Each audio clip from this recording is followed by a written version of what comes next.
Hello friends, स्वागत है आपका अपने यूट्यूब चैनल शौर्य एकेडमी में। तो फ्रेंड्स, हमने एक सीरीज़ शुरू करी थी जिसमें हम जनवरी से लेकर नवंबर तक के जो करंट अफेयर हैं उनको कवर कर रहे थे। और इसमें हमने 3 सीरीज़ चलाई थी। ये इस सीरीज़ का चौथा पार्ट है जो आगामी जो एग्ज़ाम है UK triple S C, UK PSC, police constable, कनीज सहायक, चाहे डीएलएड हो, तो उनके लिए इम्पोर्टेंट होने वाले हैं। तो चलिए फ्रेंड्स, शुरू करते हैं। आज का पहला क्वेश्चन है, ग्लोबल फायर पावर इंडेक्स 2024 में भारत की रैंक क्या है। देखिए फ्रेंड, जो ग्लोबल फायर पावर इंडेक्स है उसमें भारत की रैंक चौथी है। अगर इसमें पहले स्थान पर बात करें तो अमेरिका है, दूसरे पर रूस है, तीसरे पर चाइना है। देखिए फ्रेंड्स, ये होता क्या है इसके बारे में जानेंगे थोड़ा। अगर हम इसकी बात करें तो यह वैश्विक फायर पावर सूचकांक दुनिया के देशों की सैन्य ताकतों का एक तुलनात्मक अध्ययन है। यानी कि हम कह सकते हैं ये सैन्य ताकत के आधार पर अपनी सूची जारी करता है, जिसमें भारत का स्थान चौथा है। पहला अमेरिका, दूसरा रूस, तीसरा चीन है। अगला प्रश्न है, विश्व तीरंदाजी पुरस्कार 2024 से किसे सम्मानित किया गया। तो तीरंदाजी पुरस्कार 2024 से शीतल देवी को सम्मानित किया गया, जो एक पैरा तीरंदाज हैं। शीतल देवी पैरा तीरंदाज से संबंधित है, जिन्होंने 2024 में कांस्य पदक जीता था। कांस्य पदक जीता था किसने? शीतल देवी ने। अगला प्रश्न है, 16वें वित्त आयोग के अध्यक्ष किसे नियुक्त किया गया। जो 16वां वित्त आयोग है उसके जो अध्यक्ष थे अरविंद पनगड़िया, इनको नियुक्त किया गया। और उसके जो पुराने अध्यक्ष थे एनके सिंह, तो एनके सिंह का स्थान लिया है अरविंद पनगड़िया ने। तो 15 वित्त आयोग थे एनके सिंह और 16वें है अरविंद पनगड़िया। अगला प्रश्न है, देश का पहला कन्या सैनिक स्कूल किस राज्य में खोला गया। तो देश का पहला कन्या सैनिक स्कूल खोला गया उत्तर प्रदेश के वृंदावन में। तो इसका सही उत्तर हो जाएगा वृंदावन, उत्तर प्रदेश। इससे पहले देश में महिलाओं के लिए कोई भी सैनिक स्कूल नहीं था अलग से, तो ये पहला खोला गया वृंदावन।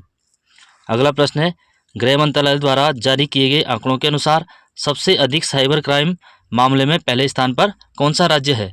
तो साइबर क्राइम जैसे साइबर ठगी, लोगों को कॉल करके ठगना, ये सब आया है नंबर 1 पे तेलंगाना में। तो इसका सही उत्तर हो जाएगा तेलंगाना।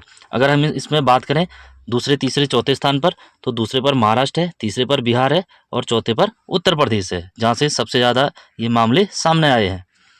अगला प्रश्न है, एमएस स्वामीनाथन पुरस्कार 2024 से किसे सम्मानित किया गया।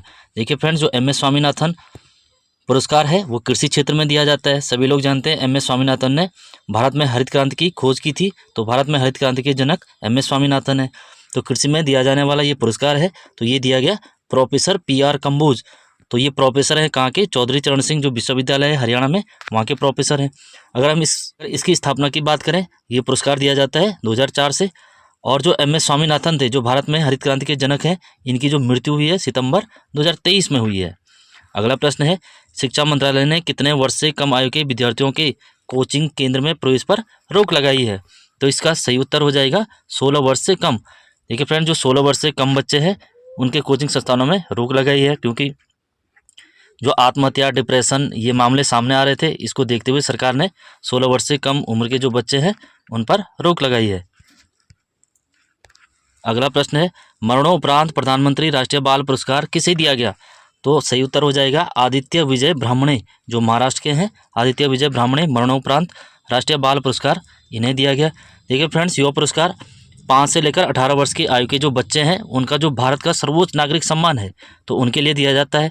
और इसकी शुरुआत 2018 में प्रधानमंत्री नरेंद्र मोदी ने की थी और वर्ष 2024 में 19 बच्चों को दिया गया, जिसमें से मरणोपरांत दिया गया आदित्य विजय ब्राह्मणे। अगला प्रश्न है,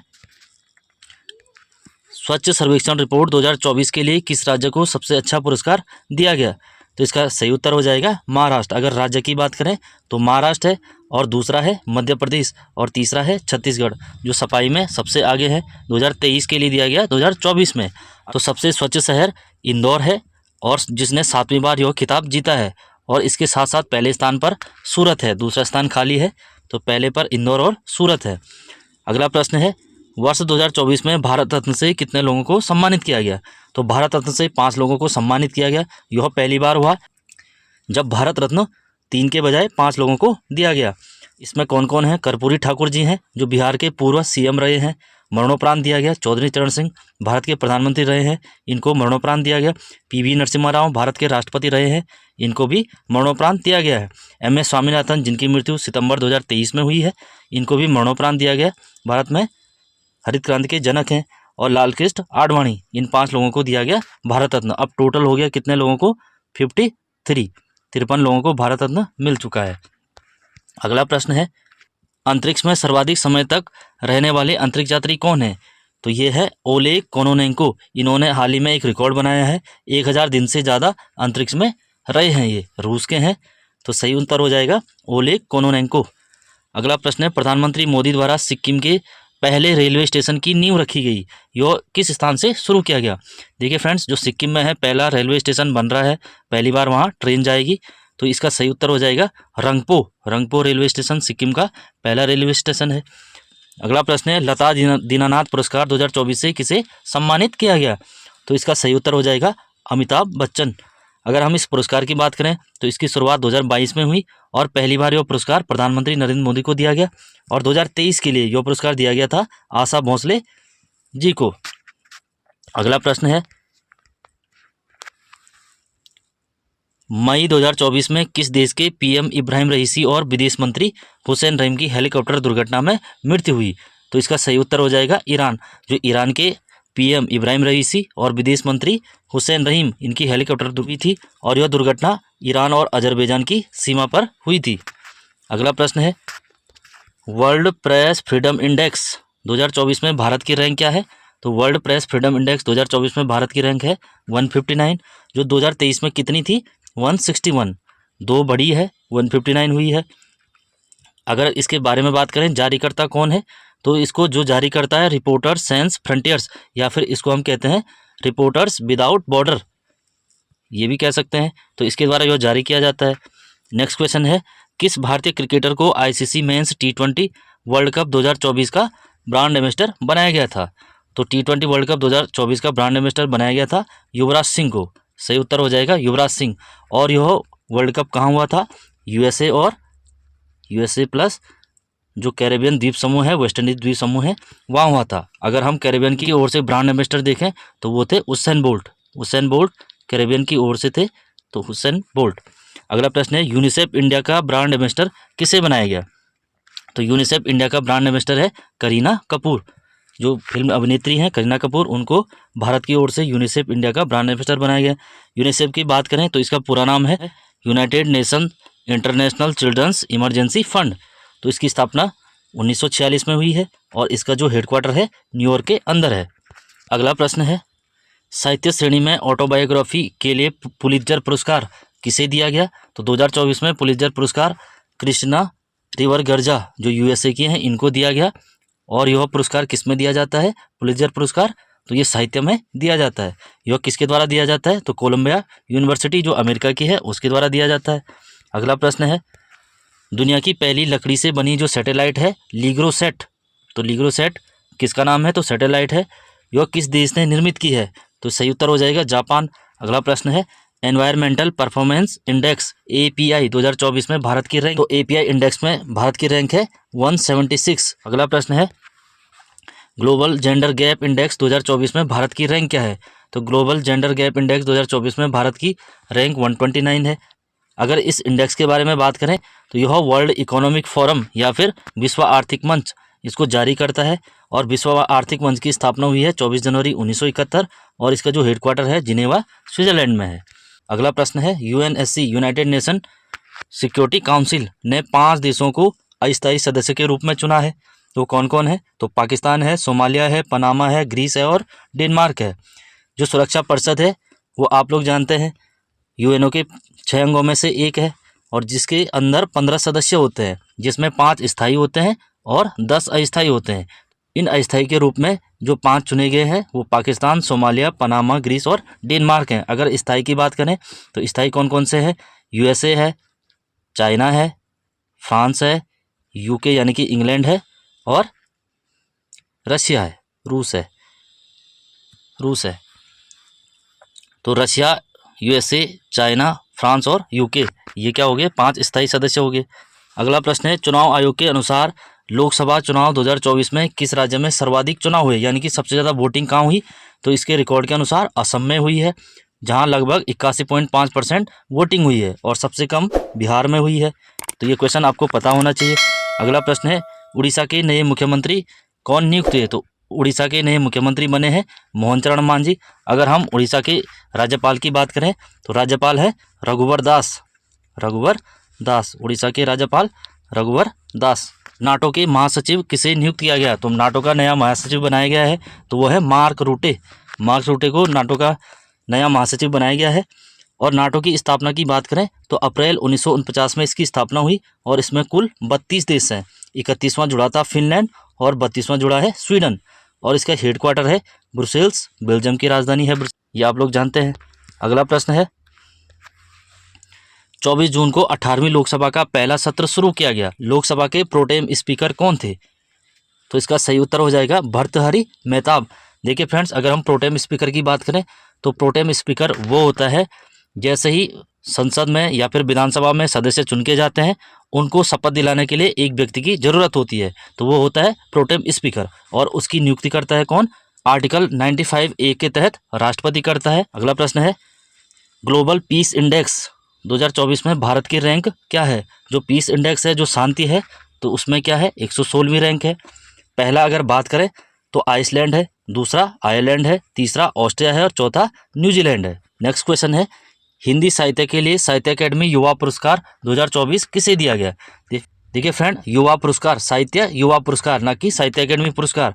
तो ये साहित्य युवा पुरस्कार है, युवा लेखकों को दिया जाता है, और ये दिया गया गौरव पांडे। अगर इस पुरस्कार की बात करें, ये 2012 में शुरू हुआ। तो साहित्य अकेडमी ने 23 लेखकों के नामों की घोषणा की है, जिसमें से गौरव पांडे हैं, जिनको हिंदी का साहित्य अकेडमी युवा पुरस्कार दिया गया। इनकी एक रचना है स्मृति के बीच घिरी हुई पृथ्वी, ये किसकी है? गौरव पांडे। इसके लिए इन्हें साहित्य अकेडमी युवा पुरस्कार दिया गया। अगर अंग्रेजी लेखिका की बात करें तो के वैशाली को दिया गया, और हिंदी में गौरव पांडे को दिया गया। और अंग्रेजी की बात करें होमलेस के लिए। नेक्स्ट क्वेश्चन है, इंग्लैंड को हराकर किस देश ने यूरो कप 2024 जीता है? देखिए फ्रेंड्स, जो यूरो कप है वो फुटबॉल से संबंधित है, फुटबॉल से संबंधित है, और ये जीता है इंग्लैंड को हराकर स्पेन ने। अगर हम इसकी बात करें, ये होस्ट किया था, स्पेन ने जीता। अगर हम बात करें इसके होस्ट की, तो होस्ट कंट्री थी जर्मनी में ये हुआ था। और इसको जो आयोजित करता है, कौन करता है? UEFA, यानी कि यूनाइटेड यूरोपियन फुटबॉल यूनियन। अगला प्रश्न है, अंतर्राष्ट्रीय ओलंपिक समिति द्वारा ओलंपिक ऑर्डर से किसे सम्मानित किया गया? तो इसका राइट आंसर हो जाएगा अभिनव बिंद्रा। अभिनव बिंद्रा को ओलंपिक समिति द्वारा ओलंपिक ऑर्डर से सम्मानित किया गया। ये इस सम्मान को पाने वाले दूसरे भारतीय हैं, जबकि पहले कौन थे? पहले भारतीय थी इंदिरा गांधी। अभिनव बिंद्रा शूटिंग से संबंधित हैं। इन्होंने बीजिंग ओलंपिक 2008 में 10 मीटर राइफल में स्वर्ण पदक जीता था।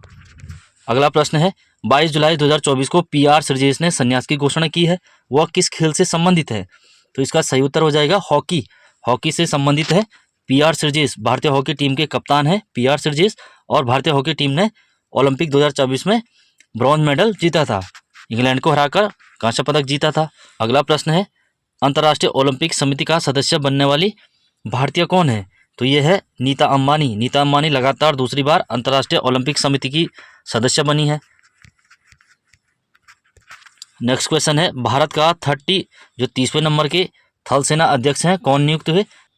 तो 30 नंबर के जो थल सेना अध्यक्ष हैं, लेफ्टिनेंट जनरल उपेंद्र द्विवेदी नियुक्त हुए हैं। इन्होंने जो पुराने थल सेना अध्यक्ष थे मनोज पांडे की जगह ली है। अगर वायुसेना अध्यक्ष की बात करें तो ये है अमरप्रीत सिंह। नौसेना अध्यक्ष की बात करें तो ये है एडमिरल दिनेश त्रिपाठी, और CDS है अनिल चौहान, जो पौड़ी जिले से संबंधित है। अगला प्रश्न है, दुनिया का पहला देश जिसने पशुधन उत्सर्जन कार्बन टैक्स लगाने की घोषणा की है, ये है डेनमार्क। पशुधन उत्सर्जन यानी कि पशुओं द्वारा जो कार्बन उत्सर्जित किया जाएगा तो उस पर भी टैक्स लगेगा, तो इसकी घोषणा करने वाला डेनमार्क है। और यह टैक्स कब से लागू होगा डेनमार्क में? तो 2030 से लागू होगा।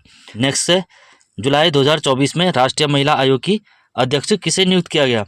विजया किशोर रहाटकर। इन्होंने किसका स्थान लिया? रेखा शर्मा का स्थान लिया। अगर हम राष्ट्रीय महिला आयोग की बात करें तो इसकी स्थापना हुई थी 1992 में। राष्ट्रीय महिला आयोग की जो स्थापना हुई 1992 में हुई थी।